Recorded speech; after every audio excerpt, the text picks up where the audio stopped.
Welcome to Essential Leadership Skills. Joining us today is Samantha Buckley-Hugessen, a renowned leader and life coach. Hailing from Seattle and now living in Cabo San Lucas, Samantha is a U.S. certified coach and founder of A Designed Life LLC. She's celebrated for her transparent, humorous approach to coaching. An Amazon International best-selling author, Samantha believes in making life fun. She's here to discuss leadership and how to design a life filled with joy. Samantha, great to have you with us. This is a Touchstone Publishers presentation, your trusted source of leadership knowledge. Good morning, everyone. Good morning. Thank you, Samantha, for joining us today. It's been a pleasure getting to know a little bit about you and your book. We'll talk about that in a little bit, but thank you very much for coming with us today. My pleasure. I'm so excited. Thank you for inviting me. Well, you're more than welcome. Tell you what, our traditional first question always is, what is it about your organization, your book that you've written, those type of things that people really don't know about, that maybe you can say what it is? What's the story behind all that? The title of my book is Unstuck Yourself, the Guide to Designing a Life You Love. And I think what motivated that book title is because people back before I went completely virtual with my coaching would walk into my office. I'm like, what's up? How can I love and support you today? What are we doing? I'm stuck. We're stuck. So I think what people may not know about the book specifically is it's actually a workbook. So it's actually will walk you through unstucking yourself. Sounds like good. That's good. And that's good. Something good to know, because when you think about a book, you very rarely think about it being a workbook. But we're going to get into that pretty much and give you a great opportunity to explain that. What was the philosophy behind writing the book? I understand people come in and say, okay, I'm stuck. But what's the philosophy that you discuss in the book that you can give us a high level view of? It's about having a vision for a life that you'd really love to live. And I started out as a sales coach and did a lot of business coaching and sales training and things like that.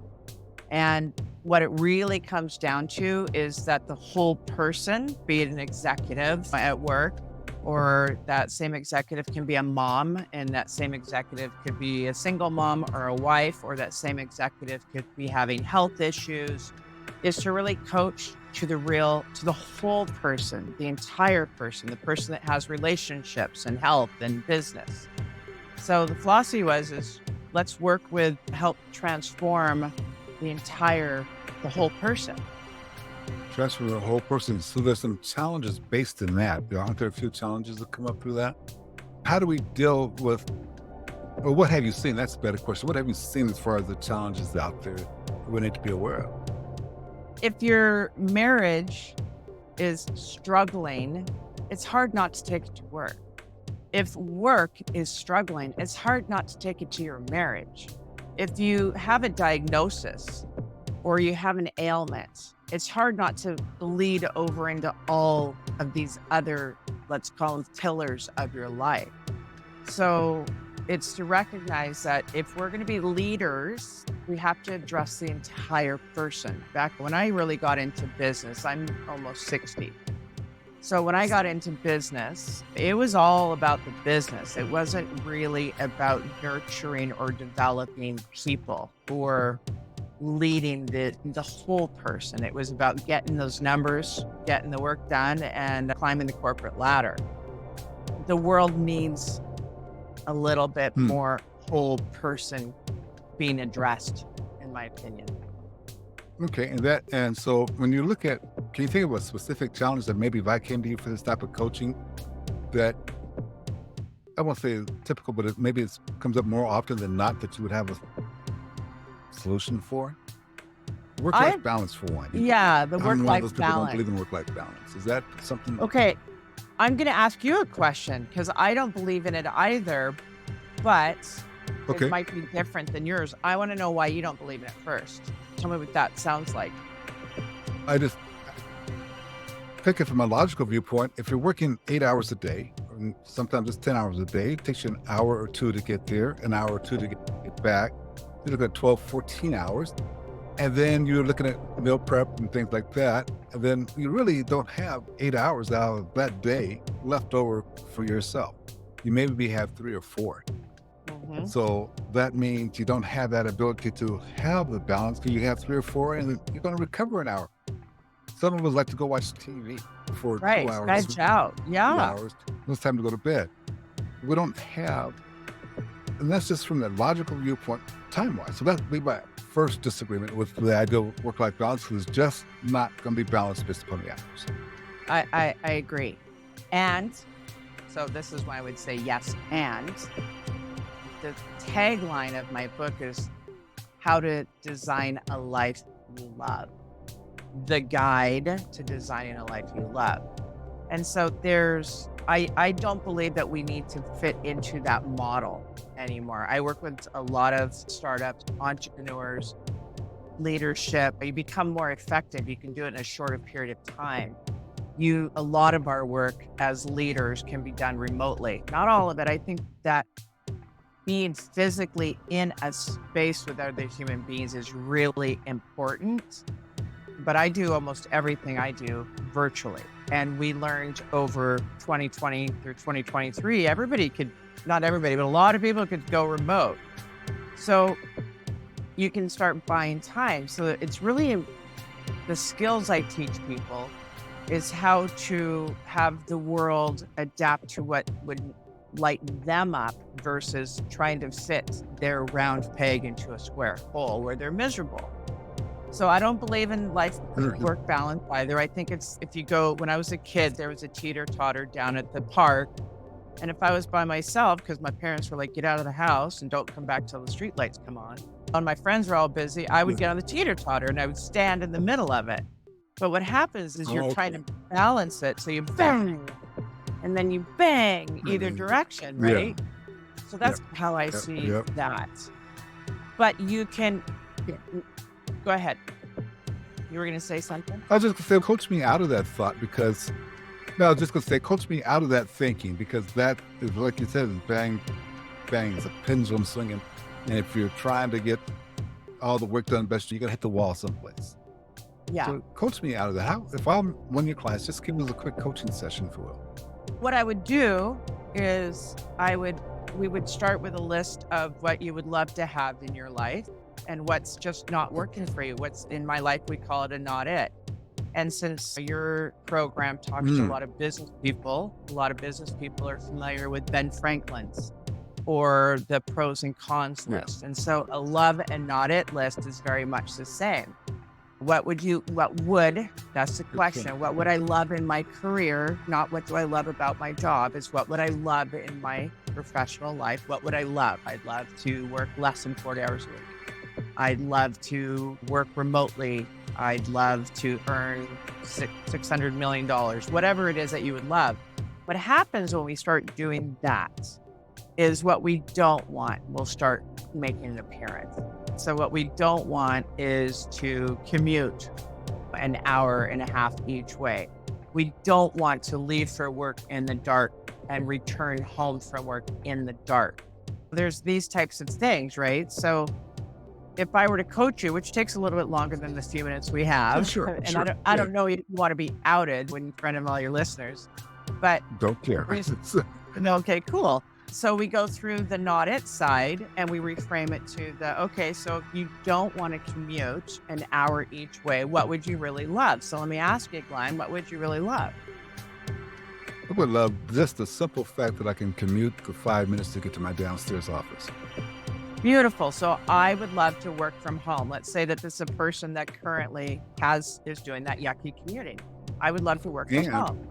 As you're saying, it makes me think and have the ability for the audience to be able to travel and speak when I want to be able to lay out the dates I want to go out and speak. Amen. Okay. So I work to the hours of my liking. So that might be something else that you put on the love side. So we don't ignore the not it side. But we know that coin can be flipped over. We know that there's another side to it. Sometimes it would be, I don't know, what's another not it that people talk about? Working excessive hours, right? They work too many hours. So Or what would you working for a love? boss they don't. Yeah, Or they exactly. work for a boss they don't love, right? So then on the love side is I work less than 40 hours a week. I vacation 2 months a year.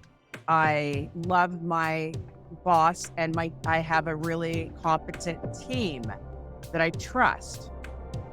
When you really start to decide, it's reverse engineering. And this is what I do in the book. And this is what I do with a lot of my coaching. A lot of my coaching is also accountability, of course. I just moved a client that used to see me weekly, who went to monthly, then we went to bi-weekly. I just moved her back to weekly because she just needs accountability. She's at the top of her organization and she needs somebody up there to remind her, oh no, we're doing It's your day, yeah.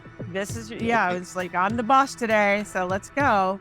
Anyway, but when you start going in the reverse engineering of it, so if you were to read your love side, and again, we're just talking about career, and you read it as, oh, I love my job. I get to work, I get to commute 5 minutes downstairs, and I got to stop by and get my favorite coffee in my kitchen on the way. I love that I earn more than 6 figures. I love that I work 35 hours a week. I love that I have the most amazing, competent team, blah, blah, blah. Okay.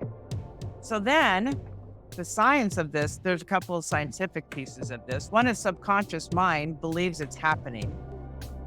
So your self-esteem and your energy starts getting more in alignment with that kind of life. And if I'm your coach and I have that, let's call it your vision for your career or your health or your business, whatever. If I had that, I would say, okay, Glenn, so what's something you can do today in the direction of that? Okay. Now, is that where... Go ahead. I was just going to say, because is that some of the action that might be required here? Is that where you start talking a little bit about the communication process, the communication strategies necessary? Is that where that comes in at that point? Or some of the actions, maybe their communication skills or strategies?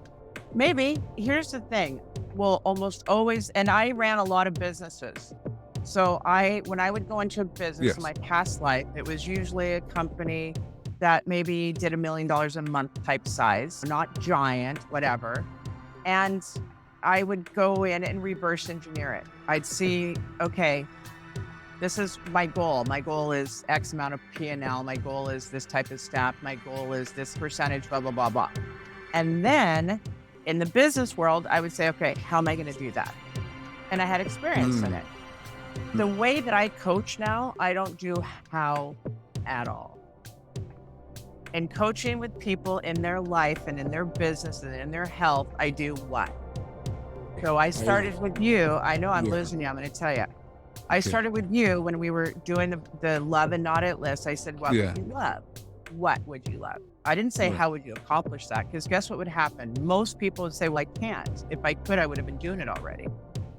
That's not how it works. You say, okay, so if you were to work 40 hours or less a week, what's a thing you could do in the direction of that today?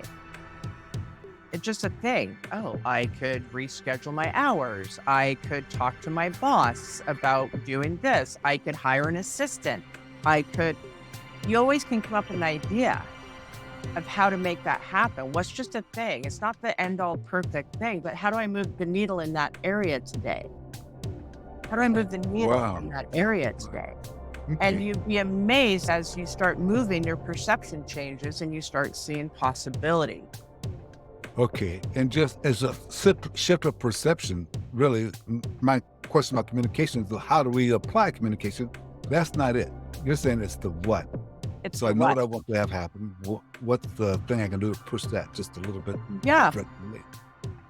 And I do a little bit of the woo spiritual stuff in that too. But science works too, however you want to say it, is that there's things happen for a reason. And usually where your thoughts go is where things start happening, energy flows. So if you're always thinking, this is terrible, I hate this, I hate my boss, I hate my job, I hate my life, here's more of it. Our perception shifts to, hey, there's always a solution. So what could be a solution? Just one of them. Doesn't have to be the end all be all, but when you start taking some action, more gets revealed. Okay. Now you intrigued me just a little bit, so I'm gonna just a little bit. I'm gonna go off the subject just for a little bit for a second. Let's go. The woo part of it. The woo. That intrigues me. But give me just a little bit, because even though I think the woo is not woo, I think it's mostly science-based. And that's why I backed it up with science too. Yeah. Okay. Well, tell me a little bit about this woo, how you view it, and talk about the what. How does that work? Okay. So in the woo, and we'll call it science, because that way most people that are spiritual also believe in science. It's not usually the other way around. So we'll go it that way. Here's the thing. A thought is an energy. It's a vibration. It is. That's okay. So like attracts. So energetically, you get more of whatever you're energizing.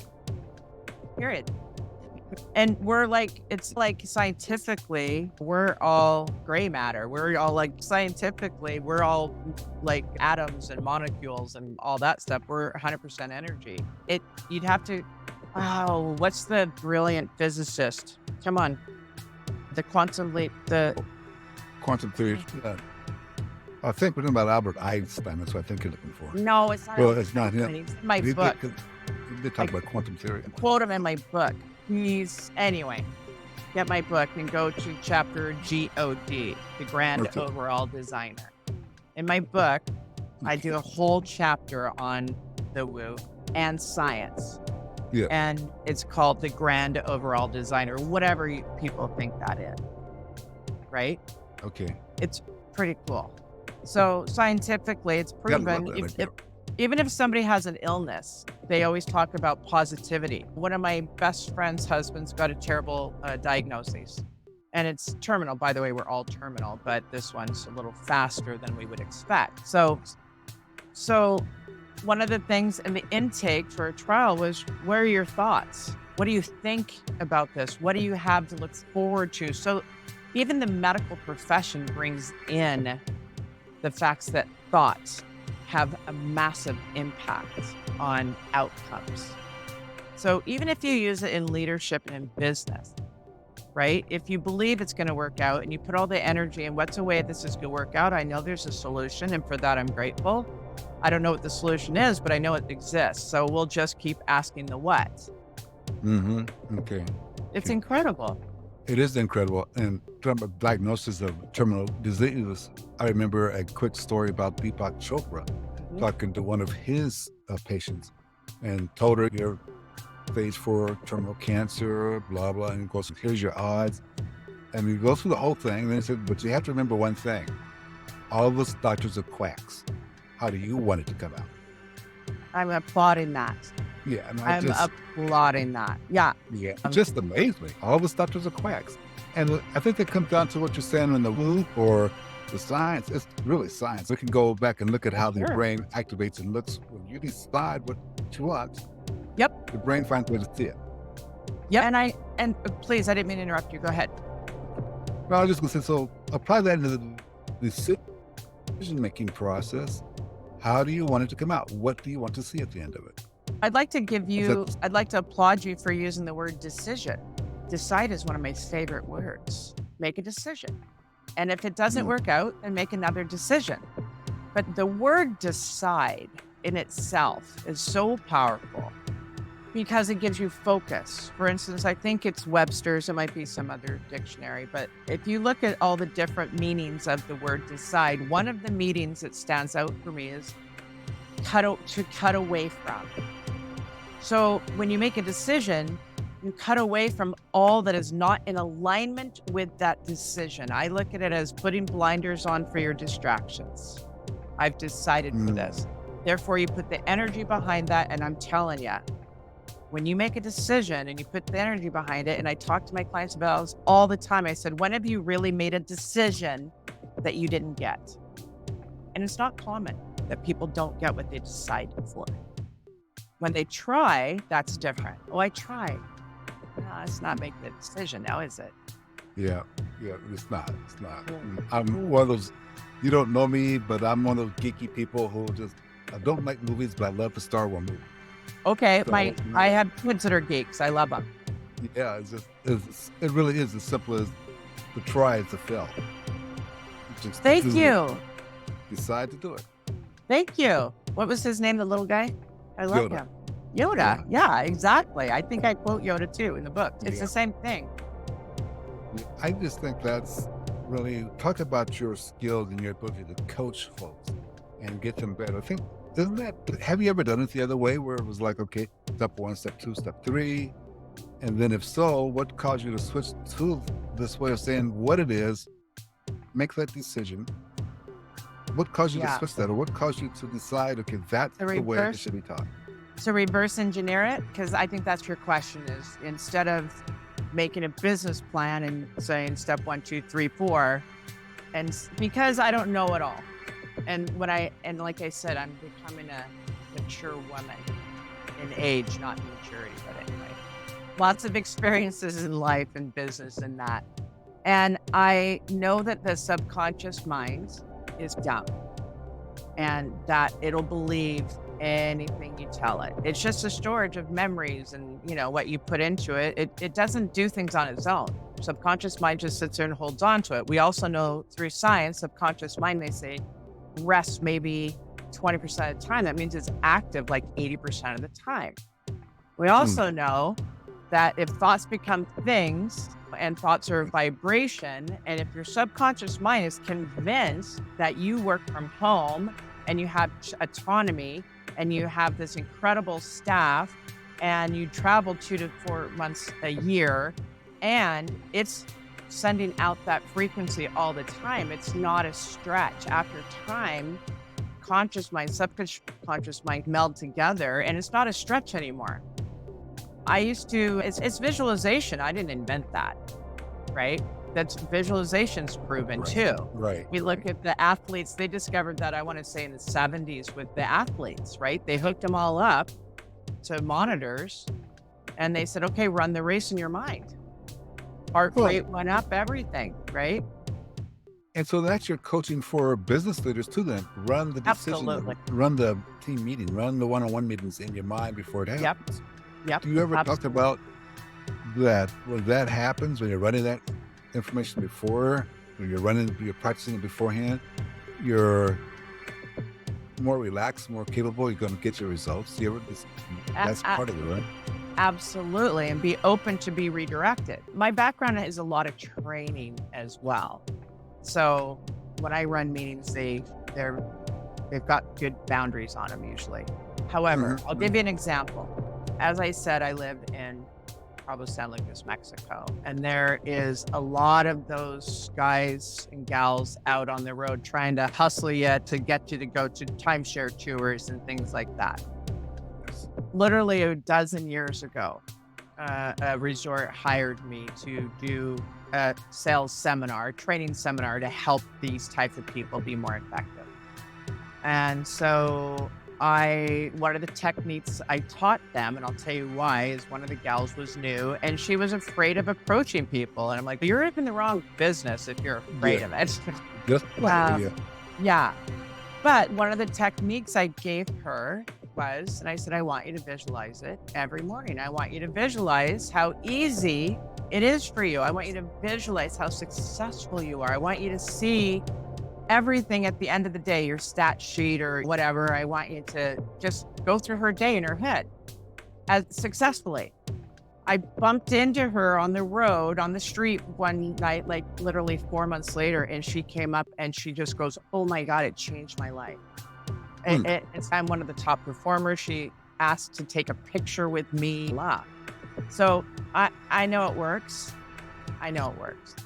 That's visualization again. I didn't invent it. Yeah. Just utilize it. And you can utilize it and get your team to visualize it. So if it did work out, what might that look like? Get them in that. Okay, great question. If it did work out, what would it look like? Then they say, I don't know. So you know what the answer to that is? Let's pretend you did know. Yeah. Yeah, I don't know. Yeah. You don't get to say I don't know to your coach or to your boss. You get to say, let's pretend you did know. Let's think outside of the box. Let's noodle this. What might it look like if it worked out? That's a powerful concept. I had a coach who asked me that, and I said, I don't know. And he didn't say another word. He just got quiet. Well, that's why I'm a master coach. Yeah. You don't get off the hook with me ever. Well, you know what? Well, he didn't let me get off the hook because he just decided to be quiet. Okay. And I got quiet and I started thinking about it, but I like your method better. just the follow-on question as well. If you Yeah, pretend we you did. can. No, that's a good Yeah. follow-on question.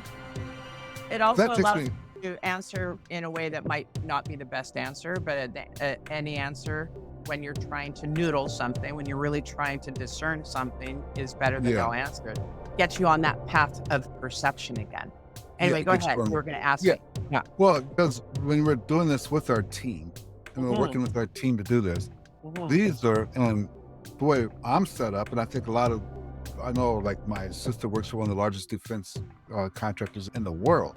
mhm, And they went through this pandemic where they were going and no one was coming to the office. mhm. That company liked it but didn't like it just because they started saving money on office space throughout the world.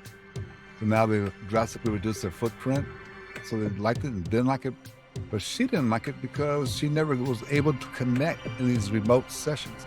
How Right. do you coach me and her to be better at connecting these remote sessions? If I ask somebody that question, I don't really, it's hard for me to determine. So give me, if you can, share some strategies for connecting with people in the remote settings. Yeah. I'm very, for me, so I can tell you for me and then advice for others that are leaders. So for me, I do most of my coaching one-on-one. And Okay. I do it with it. You have to have your video camera on. I need to see you. We need to see each other. I want to be with you. It's like we're in the same room.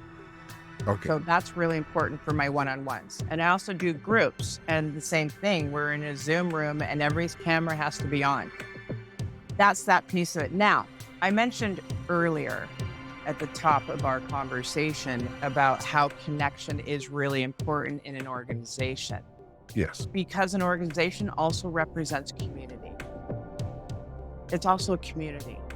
And to be in community, yeah, you got to physically be there. So that's where the ideal job is. I work remotely 3 days a week. Or if I was a leader, let's say this was back in the 90s, I had offices all over. My headquarters was actually in Dallas, Texas. Hmm. My home was outside of Seattle, Washington. Wow. Okay. And that was a lot what changed what I really wanted for my life. What I wanted is not to be traveling all the time. But I will tell you, it's really important that you physically, if you are leading people in a business situation, you do need to a team. Okay. You got to show up physically every once in a while. You really do. You have to show up physically every once in a while. Doesn't that coaching required here from you, but doesn't it take us really deeper into this out of balance situation? If I have to travel and it's on a schedule. So again, I'll use my sister. Her office is in San Diego and she has Yeah. offices in outside of Boston and in London, and she has to travel every now and then to touch base with these folks. Yep. That's great though. But it's every now and then. That's where, so maybe she turns around, like I've coached people that were directors of regions, and she's got to find her groove on the travel. Okay, I only travel every other week and I hit 4 locations at once or every month. She has to have boundaries and find Okay. out what works for her. What just hit me though is that she has to have boundaries, and she can't get those boundaries if she doesn't know what she really wants. Amen. So what would I love? I'd love to travel. When I did my first What Would I Love list, I wanted a job that I didn't travel more than 20% of the time. I see. And That was knowing nice. what you want is much easier to go to your boss or the people and say, this is what I would like to do. Yeah. And figure out, how can we make this happen? Wow. Is, you know what? This is what I really want. I'm most effective when I do this, because there's a really great thing with good companies, and they understand their company culture. Mm, Now with unemployment so low, employers better have a strong company culture. In other words, yes. it's hard. I have a client she's a fractional human resource, VP of human resource. So basically, in recruiter, things like that. So she'll go into companies and say, okay, I'm an expert HR and I'll give you 40 hours a month or something. So for smaller companies that can't afford, they're growing, they can't afford to have a $200,000 employee, they can get a $40,000 type employee, right? Yes. Anyway, and what she's learning, and I'll share that with you leaders out there, is you better have a good culture, because she'll try and lure somebody away from a job to another company. She's like, yes, but it's more money. And they're like, yeah, but I really love my people here. I love the boss. I love my company. I'm really happy right now. So remember that, leaders. And the times have changed, haven't they? People used to switch for $1,000, $2,000 a year. We're products of the 90s. We were always chasing the money. Yeah, but you're a product of the 90s. I'm more of the 80s, I'm wow. afraid. Okay, still 80s, 90s. It was a very similar culture. Yeah, And what's funny, in my 40s is when I said, you know what I want more of? Time. Yeah. That in my mid 40s is when I said, I want time. That's when I uprooted my family, our whole life. My husband and I left the grind, and we moved to Mexico, and we raised our small children and created our own businesses because time was so valuable to us. And when you look at it like that, and just for the leaders out there, I think that's something we've forgotten. When we look at it like that, time is valuable, being wanted is valuable. And that's why it's hard to get us back to full employment, because most of these folks have fractional CTO or a fractional human resource person. They're in control of their time. Yep. And so I think the question becomes, and the question comes to you, is what are some of the top line things we can do to make people want to be with us, even though they may get paid $2 or $3 less an hour or $2,000 or $3,000 less a month? Right. Most people want to work someplace that they feel appreciated and that's fun. Okay. I know that's not okay. So for instance, I'm from Seattle, Washington. So my beloved coach, Carol, is now no longer the coach of the Seattle Seahawks. Yes. I will tell you what all the players say about Coach Carroll. All the players were like, you made it fun. We wanted to perform for you. We wanted to not let you down. And that's the thing, is I've always believed there's two ways of leading. There's more, but the two that I'm going to speak to is, one is through fear and intimidation. Is very short-lived. Those people really are only there for the paycheck. They're only there for the paycheck because they don't need to be. And then the other one is love and guilt. Love and guilt is they love you so much they feel guilty when they don't perform. Give them an environment where they can thrive. Give them an environment. Yeah, go ahead. I would say even in sporting, football and things like that, that difference between how Coach Carroll, 14 years at Seattle, how he was so successful at USC. But before that, he wasn't. And I remember reading him and a couple other coaches that kind of follow along with and read their works. I remember it was either a reading or someone had interviewed him, and he said, it wasn't fun before then. I was screaming, I was shouting, I was demanding of people. But then he made it fun, but he also had a pretty high standard. Absolutely. Rise up. Yeah. And that goes to the self-esteem. I want to be part of this. I want more of that. I want to be part of that. Yes. Yeah. And that goes to something else when it talks about, and I won't spend a lot of time, but I'll just ask you, this ideal of paying for people's education. You have employees and you're paying for their education. That creates loyalty, not just for the job. So I can think of people who are at Starbucks who are still waiting to become a lawyer with Starbucks, even though they're not there yet. Right. So they get an opening there. They're going to take that opening and leave wherever they're at to go back to Starbucks to be a lawyer for Starbucks on their legal staff because they pay for their education. Yeah. And I think that's, go ahead, please. I think one of the opening lines I say to all my clients, and I don't care if they own a multi-million-dollar business or if they have a small bookkeeping firm, okay? Because I have, my niche is leaders and typically women. I love working with women. I love working with women because I'm a life coach. And I know that women typically, and of course this is not a blanket statement, juggle a heck of a lot more. So I love to support them. But one of my opening questions is, how can I love and support you today? I know that doesn't sound very corporate-y, but I'm going to tell you right now, I'm going to go do a workshop for young professionals organizations. These guys are running big companies and they're young and that. And I will open it up with, how can I love and support you today? See, I think leaders should hear that. You mean that there's going to be people out there who are going to say, I don't want to say love. Don't then. Well, don't. I know a coach who also just retired. Every year, at the start of the year, he brings all his players get together, and he has each coach come up to him, and he gets them. I don't know whether he told them to do this or not, but they all say, my job here is to support you. Yes. So knock on my door whenever you want to for support. You may not be under my control, but if you need support, here I am. Amen. And then this year, last year, we're talking about Nick Saban. Last year, his coaches really took under that part. I'm wondering if you agree that leaders, because you said it, leaders should be supporting. Is that another way of saying being the servant leader? I think that's a slogan that we miss a lot, but is that another way of saying that? Sure. Absolutely. And this is a little off topic, but married to what we're talking about. I have to convince, unfortunately, a lot of my leaders to hire very strong people underneath them. Yes. And I said, no, you need somebody that wants your job.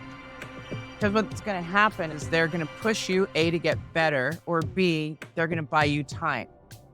Because they're going to be competent for you to be able to go and have that 2 to 4 months off a year or what have you, or develop people or yada, yada, yada. So having a really strong person hire very powerful people or hungry people under you that want to move up. They want your job. Don't get me wrong. We need the ones that don't want to move up and all that kind of good stuff, but that does not sit right below a leader, right? No. Yeah. And your Okay. job is to develop people. That is your job. If you wonder if your job was to be the boss, under that title is develop people, raise them. And if they love you, and you have an open, supportive relationship, a nurturing, growing, not always easy, guess what? They're not going to backstab you. You said Pete Carroll, and like I've always been a fan of his and always followed him. His number one thing was to develop people. He would actually take off seasons to develop his coaches. He would have them interview with him for the next position, even if it was his position. Even though he realized that he's going to lose them to another team. His number one job was to develop people. There's nothing but good in that. Yeah, I think so. But I also wonder, because when we talk about developing people and getting them to love and respect you and want to do those things, still the things when it comes time for change is an issue. You know, a change in the corporation, we had that big disastrous or powerful, it could be disastrous for some, powerful for some, COVID thing, the pandemic area. Yeah. How do you deal with the change? I mean, it could be small, but it could be large. Here's the deal. It's a professional relationship. It's a professional and a relationship. I'll tell you, I had a project that I came in and it was a startup, and I love startups. I love messy things and cleaning them up. And then I went out. I don't want to be there that long. This is back in my career, my businessy, corporate-y life. And I had this really cool project, and the guy that hired me and I became like besties. Like literally, and guess what? He had to terminate me. First in, first out. But it's business. He had to not renew my contract. But you want to know the truth? I wouldn't have renewed my contract either. I was expensive. They could find somebody else to do it. If the money, if the company, if the business is not supporting that kind of thing, it's not supporting that kind of thing. So maybe as a leader, your job is to make sure that people have a business mind as well as this other kind of personal community feeling. Business is business. That's a good point. And I think a lot of leaders are afraid to go one way or the other, but mostly afraid to build a community to know that it's business. Yeah. And they can use something like put a hat on. It's like they can, come on, we're talking sports now. How many times put the rally cap on? Change, right? They can say, okay, I'm going to wear my boss hat. Okay, I'm going to wear my I love you friend hat. I'm going to It's fine. That's very curious because we don't do that. Sometimes we don't do one side or the other. We don't tell people the truth as they're coming up. I'm sure it's not like you weren't surprised when it came time for them to say, okay, we can't use you. It wasn't a surprise to you. No, Even because if it I wouldn't have made the decision to keep me either. I'd already done all the work, and now they could have somebody else do the coasting part for a lot less. Yeah, and then you have a great reputation, so people are going to bring you back on anyway, add more. So that's what you should be looking at. I think you should look at that. I think you look at that. When we talk about all the different things you're talking about, and I like the idea of I'm going to hire somebody who does better, who knows the job better than I know, who maybe they're on social media or they know all these things better than I know. I'm going to hire them better. Okay. And I think that comes from folks like you who are teaching about mentorship and developing people through mentorship. Can you talk a little bit about your beliefs about mentorship and development? Sure, because I do a lot of. So I believe in hiring experts. I think that the person that thinks they know it all knows the least. If I'm going to put a team together, I want to hire experts in that field. Let's call it social media or doing a podcast or accounting or bookkeepers.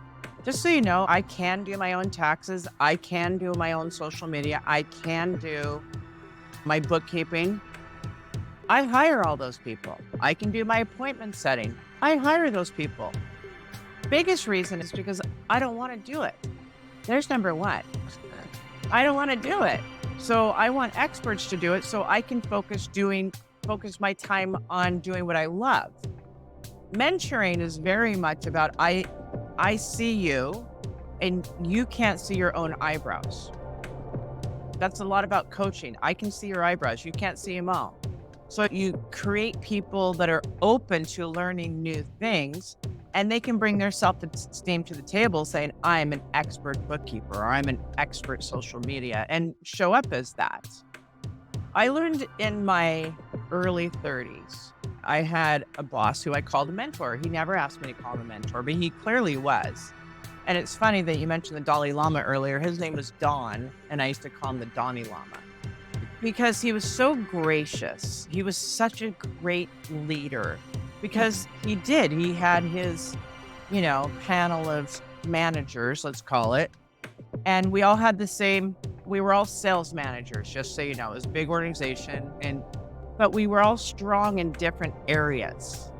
We were all strong, and he was very good at identifying, this one's the analytical one, and this is the nurturer, and this is this type of thing. It was incredible. And he was never, I know it all, but he knew all of us, and he used our skills. It was incredible. He just, from the simple fact that he was your mentor, you picked up that skills, or you learned about that skill. I love really it. Important. It's really important to develop your mentors. Yeah. In organizations. Yeah. What method do you talk about in your book about? I don't. No, because my book was more about life design, and only a pillar of it was business. Yeah, so there's 4 pillars I talk about specifically in my book. Mhm. One is your career and your creative expression, because some people are retired, but the more time we have on our hands, the more we need something to do with it. So career and creative expression is one pillar. Love and relationships is another pillar. Health and well-being is another pillar. And time freedom, money freedom is the 4th. Okay. Yes, they all cross over. That's why I'm a life coach. Really, they all cross over. And I'm wondering, this may be a hard question because I don't think I could ever answer it. How do you gauge success in those 4 pillars? It's whatever you think it is. Success to me is measured in happiness and freedom. You don't think there's a formula that we as humans are wired to get there? No, there probably is. I'm just saying that success to me, for instance, in my 20s, success was climbing the corporate ladder. You know what I mean? It was the big office, and I made it. In my 30s, it was being a good mom. In my 40s, it was still being a good mom and starting a new business, because I started my coaching business when I was 45 and I'm 57 now. So quitting the corporate grind. Success, I really believe, is based on happiness. And when I say that, happiness is how much is enough money to keep you happy. So the goal for me shifted. Like I said, in my 20s, it was money and the corporate status and things like that. In my 40s, it was time freedom. I want time to raise my children. I want time to develop this new business where I feel that I'm more serving, like my coaching business. Right. I work less than 20 hours a week and I make a good living. So that I feel very successful. I think most people I talk to on this program and just in life, just as a side note, that when they stop trying to put in 60 hours a week, they become much more successful Amen. and start making more money. But it's hard to get past that paradigm of you have to work to be successful. You have to grind it out. No, I know. The thing is that it's the time freedom, money freedom. It's an actual pillar in the book. Yeah, I'm curious about the time freedom, money freedom. How do we, these days, you have leaders who would maybe grab a hold of that. But when you're working with a person who typically likes to follow, you have a thought as to how, if possible, raise their vibration, their feelings about this time freedom, money freedom thing. So they stop doing just the bare minimum to get by. Sometimes it's how they're wired. I got to say, and timing is everything. I think about it back, something that a lot of us have probably have in common has been a fitness goal. It could be a weight goal or an exercise goal, but somewhere in our lifetime, we wanted to somehow get in shape, right? Yeah. But the timing has to be right, because people fail more often than they succeed at a fitness goal.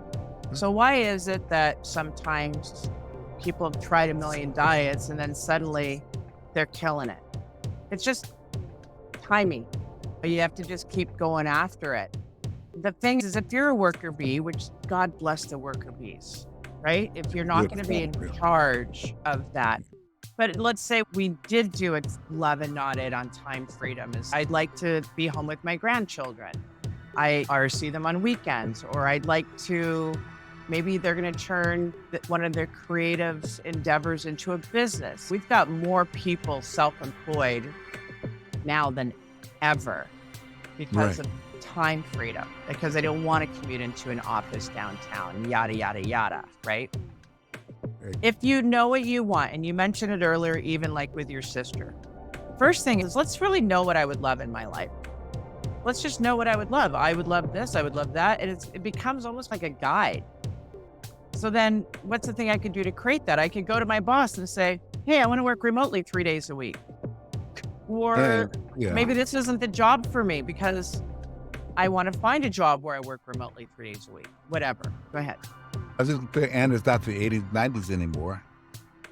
Everybody wants, no, not everybody, but a lot of people can appreciate that. As long as you can handle the responsibility of 3 days a week. Yeah. And working. Right. But that's why you and I can live any place in the world and work. Absolutely. And that was one of my goals when I became a coach, and my husband too. Literally, we ripcorded out of our big US American corporate life at 45. And we started over with 2 small children. I bet you were much happier. Oh my gosh. Actually, we were 40 when we left. Okay. So we had a 2-year-old and a 4-year-old. And it's so funny. People say, oh my God, you work from home. Oh, you can travel. And you're so lucky. You live in Cabo, blah, blah, blah. It's not luck. It was pure design. I'm blessed. I'm absolutely blessed. But I knew what I wanted. I wanted to raise my children.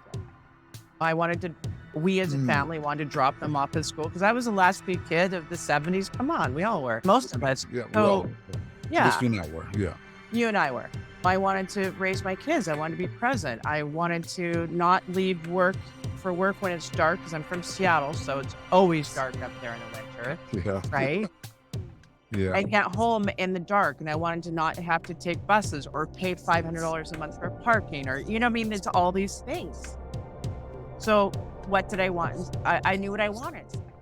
And then it's just amazing. Okay, so what's the thing I could do toward that? Let's go try out Mexico for a while. Yeah, yeah. And if you hadn't asked yourself what did you want, you probably would have had blinders that go different directions. So that's what's useful about all this. I know we went a little for a minute, but that's a very useful way, I think, for leaders. It's actually a skill. Yeah. So even if it's what do you want? I want a profitable department. Okay. So if there was no conditions and circumstances, in other words, but I can't because I don't have enough staff, or I can't because of this account, or I can't because I don't want to hear the can'ts. Let's just say you could. Yeah. What's a thing? What would that look like? There's number one. What would that look like? Okay. And what's something you can do in the direction of that? You've got people that are saying, I got to lay off a bunch of people. Okay, that, or you could go get a new account that pays for them.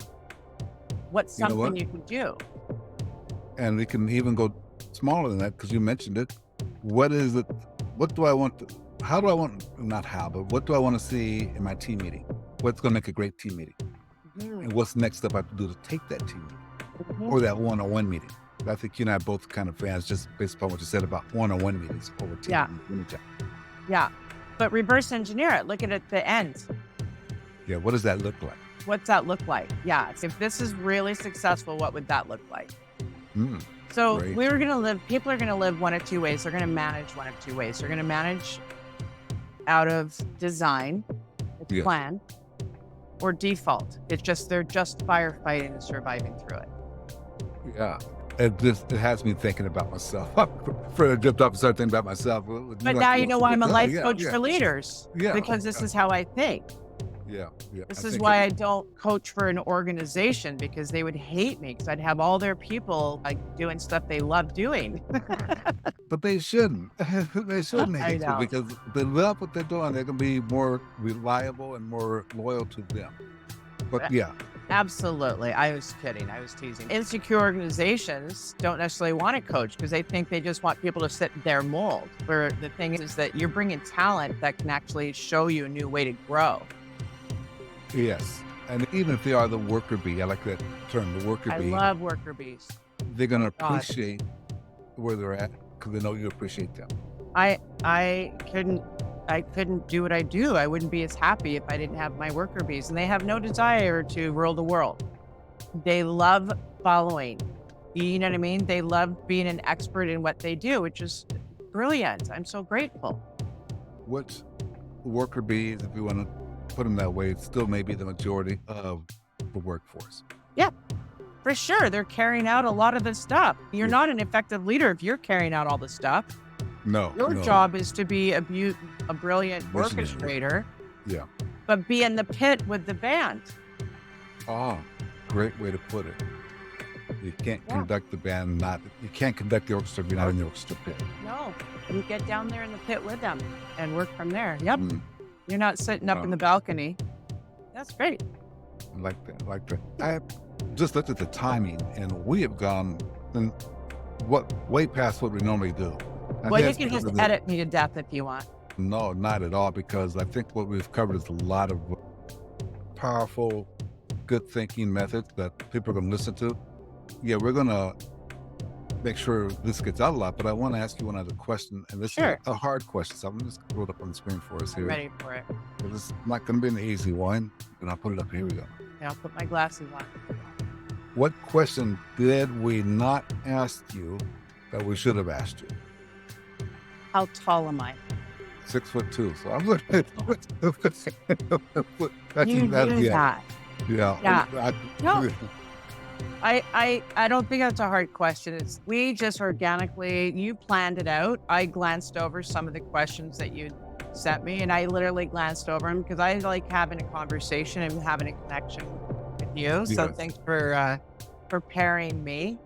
But no, I don't think you missed anything. I think maybe how people find me if they want more help on leadership, just make sure that they have that contact. And there it is up on the screen. There you go. So, yeah, and this is a critical thing because oftentimes I found that when people are listening in, they need to be able to write it down.